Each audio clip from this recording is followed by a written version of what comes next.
Welcome to another exciting edition of Million Dollar Peddlers. I'm Paper Guy. And I'm Mr. Magazine. To any new subscribers, every Saturday we try to put up a BOLO video. Now, I'm Paper Guy, and I've got over 40,000 items on eBay and Amazon, and try to show you some paper items that I've picked up that have sold over the last week or so, that hopefully give you some advice on what you can find when you're out there. And I'm Mr. Magazine with 500,000 items on eBay and Amazon, and not only do I sell magazines, but toys, autographs, records, you name it, and you'll see a few of them today. So why don't you take it away, Mr. Magazine? All right. For those who've been watching this Wait a minute. weekly. 2002 Yu-Gi-Oh! Joey, how many of them do you have? I only have one, but this is the third time it's sold. At least, maybe 4 times. I'd lost track of counting how many times, but the first 2 or 3 bidders did not pay, and then this one just sold today. So we will see if they actually pay for it. And got them fingers crossed. And then we'll let you know next week. There we go. If it's not up next week, if we stop it's sold and they featuring paid for it. Yeah, if we stop featuring this. Exactly. All right. Next up. Oh, what did I do here? My bad. Oh, Marvel Preview number 4, Star-Lord, first appearance of Star-Lord. This is a graded 9.4? Graded comic mag from the Ohio deal. I ended up sending this out and came back in 9.4. Wow. Not too shabby. I think I took a $450 offer on it. Now, so if that had come back a 9.8, what would that have been? I want to say a couple grand. The 9.6 would probably double it up to 1,000. The 9.8 would probably double that up. Yeah, they're hard to get because these things look really nice, and obviously. Still, a 9.4 is real nice. Sure, definitely. Nice. All right. Next up, what is my problem today? Here we go. Picked this up. It's gigantic. A gentleman had a huge autograph collection. This was the highlight of it. It's gigantic, 20 by 30, and it's framed. I took a $590 offer on it. What is it again? Mickey Mantle, autographed black and white. It's a poster, really. Oh, okay. Yeah, pretty big, pretty heavy. Hopefully I don't lose too much on the shipping. It looks like I'm a little low on the shipping there, but $21 cost of doing business. So. Well, then again, if he's in New York, I was going to say you do use calculated shipping as well, so that's sure. just what it is. So that's a nice pose there. I probably will have to buy a poster box for that one. I'm not sure if we have one that big, but we shall see. Actually, if you need to, you can probably come by my house. Because I've got all those heritage things. Which check out our heritage unboxing videos. I probably have one that'll fit that. Oh, so. Nice! All right. Remind me, and I'll bring it in tomorrow. Call you out on that one. You got it. Next up, people helping people. All right, this is vintage Star Wars. Everyone loves Star Wars for the most part, and this is from the Power of the Force original series from '84. Han Solo. He's pretty near mint with carbonite and the coin. I went for $262. So what would that be worth carded? I have one actually, and it's probably around $1,500 piece, depending on condition. Yeah. Wow. You're talking about a high grade one could be $5,000, low grade could be $1,000. What that came out in 1984. Yep. What is I'm assuming they probably did like a Stormtrooper out of that series. Yep. What's the Stormtrooper worth carded? From the Power of the Force. So it's funny you mention it. Some of the common figures that were from the earlier series with the Power of the Force coin could be worth more, and the Stormtrooper is worth more. That's a $5,000 piece. Really? Trooper. Oh yeah, some of them are. Is crazy. It because people didn't buy a lot of them because they already had their Stormtroopers? Yeah, they were on the dollar shelves. Oh wow. For sure. Crazy. Yeah. And then the yak face is the big daddy of them all. That's a $15,000-$20,000 piece. Yeah. 1984. I would have been 15 years old in high school. I sure hope I liked that piece of pizza that I bought and ate that day rather than buying one of these. Exactly. Although I'm still got that piece of pizza. So. Moving on. I talk about this every week. The card market is hot as a pistol. This was a 1981 Gretzky O-Pee-Chee, and not even his regular card. It was a super action. PSA 8, and it went for $250. O-Pee-Chee. So anybody that doesn't know the cards, O-Pee-Chee is the Canadian version of Topps. They had an agreement with Topps, and they put them out in Canada. Yeah. Most of the time, at least with baseball, the O-Pee-Chee, I believe, are worth less, even though there are lots fewer of them made. But when you get into the hockey, they used to have larger sets because hockey's better out, people like hockey better up in Canada than they do in America, generally speaking, in the United States.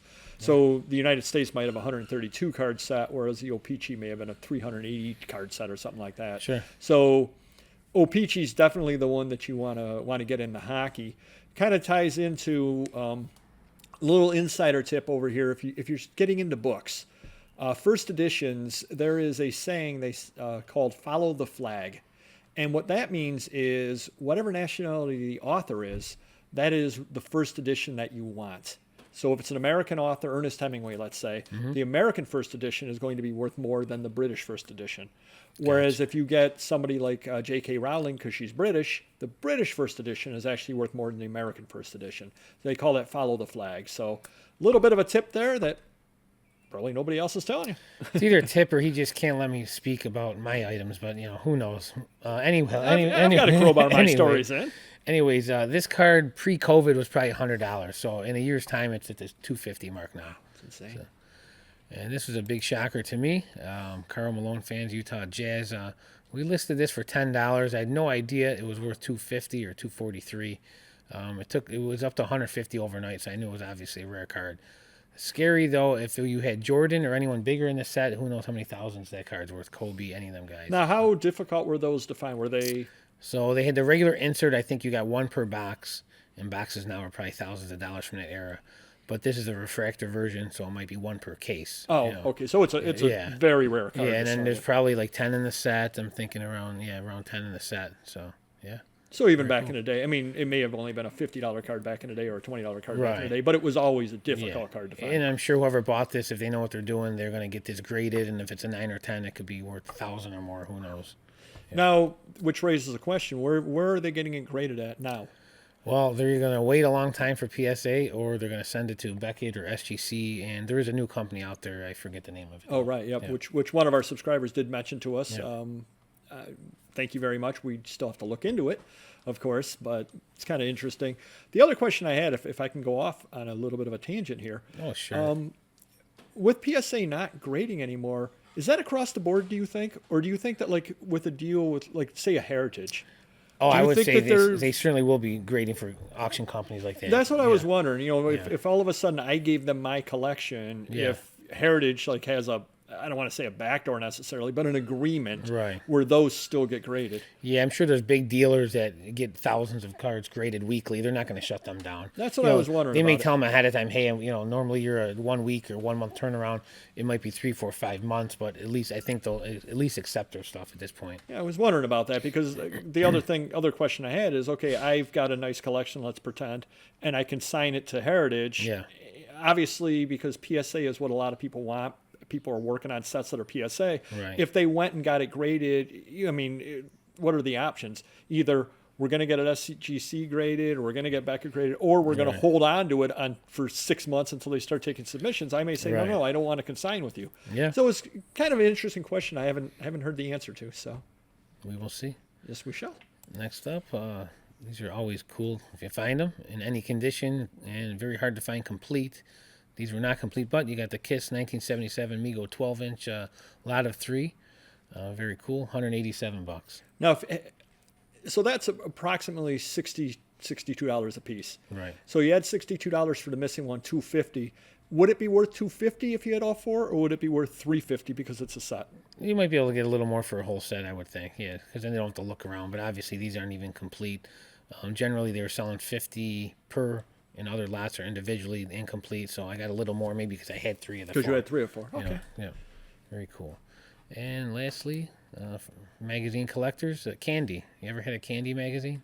I have not. They are gigantic. It is fashion, celebrity, limited edition. Oh, I just saw the price. I'm too busy looking at her face trying to figure out what's going on. I took a $130 offer on it. I had it up for about a year, so, not too many people want to shell out $150 on Now, one question for you. It says $259 out of $1,500. That's a limited edition? That is a limited edition. Yep, absolutely. Did they do a regular edition, do you know, or is it just a limited? That I don't know, but seeing that's probably the only ones I've ever had, they're probably limited.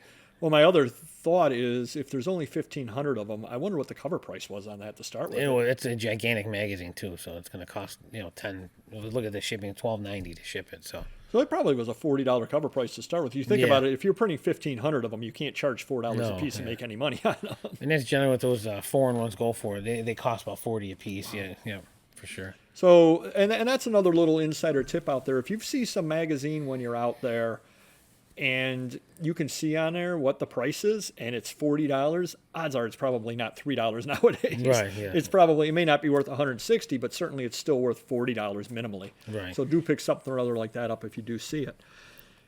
So on to the other stuff. To America with Love sheet music, 1968, Paul Francis, Webster George Cates. I took $20 on it. And the only reason why I bring this up is we've got the video, if it hasn't posted yet, it will soon, about the large collection of sheet music, not large, but the collection of sheet music that I bought. Mm-hmm. Well, this was in there. I paid $5 for all the sheet music, and I got $20 out of this one piece of sheet music in there. Nice. So I guess that kind of reiterates that if you have the ability to pick up a large lot of something for a very, very cheap price, you can make money.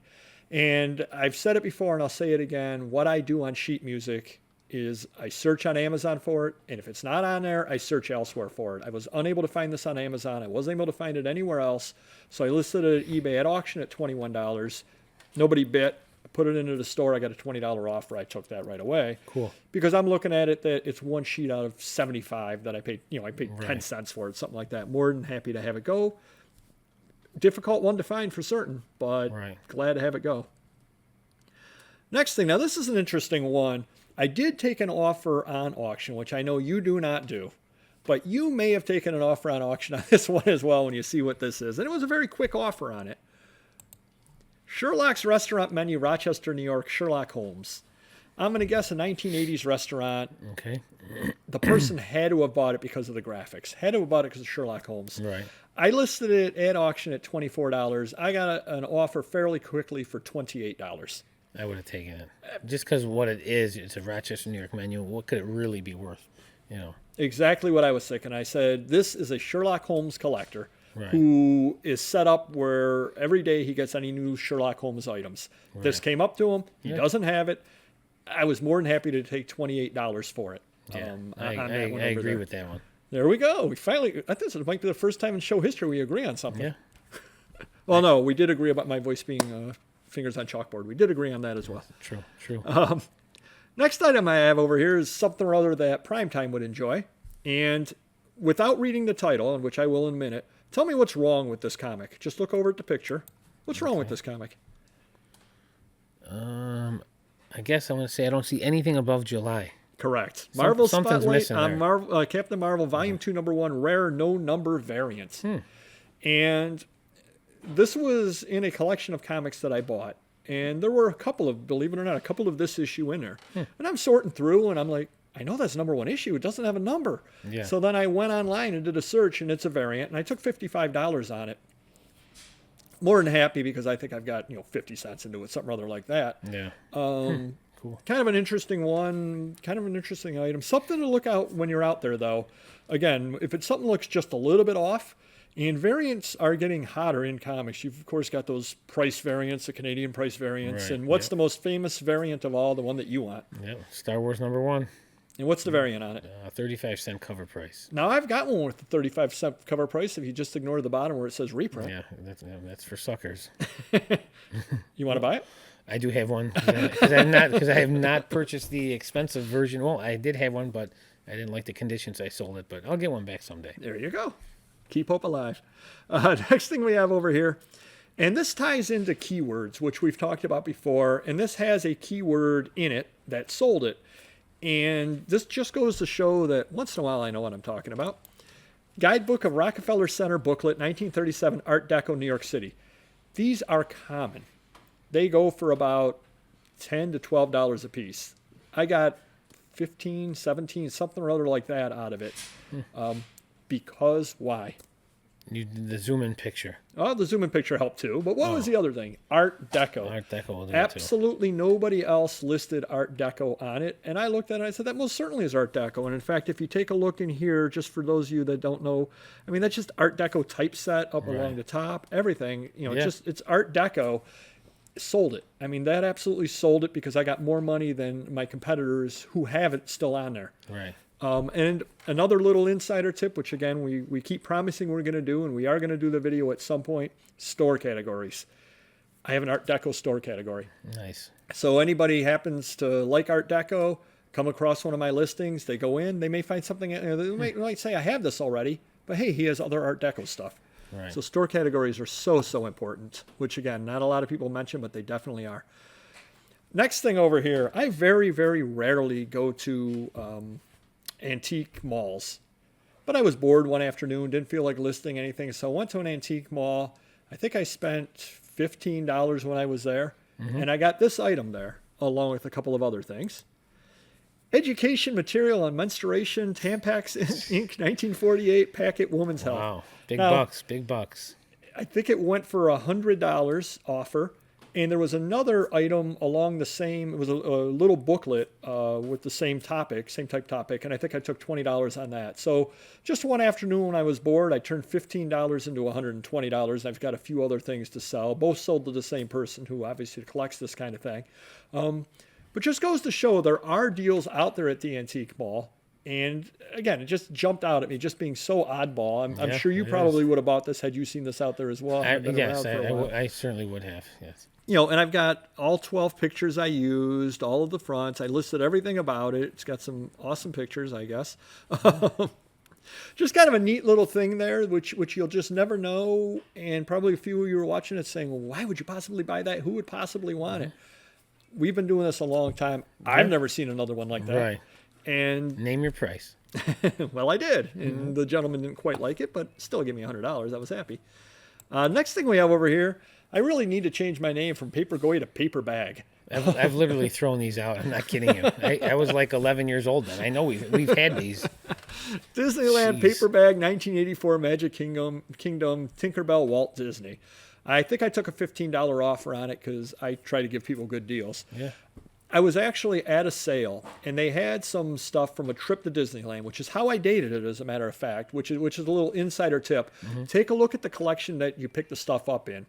This collection had a couple of little Disney, the little ticket books, and it had their airline passes. And their airline passes from TWA, if I remember right, were all dated 1984. I can 99% certain this came from 1984. What did they do? They took all their stuff from the trip, stuck it in a bag, brought it home. Well, when I saw this for sale, I think I paid $3 for the entire lot, something or other like that. As soon as I saw it for sale, I said, that bag's going to sell. Yeah. And the person put no value at all on the bag. None at all. They were telling me how good the stuff inside was. Oh, it's got these couple of ticket booklets. It's got this, which, those are cool. But I honed in on the bag.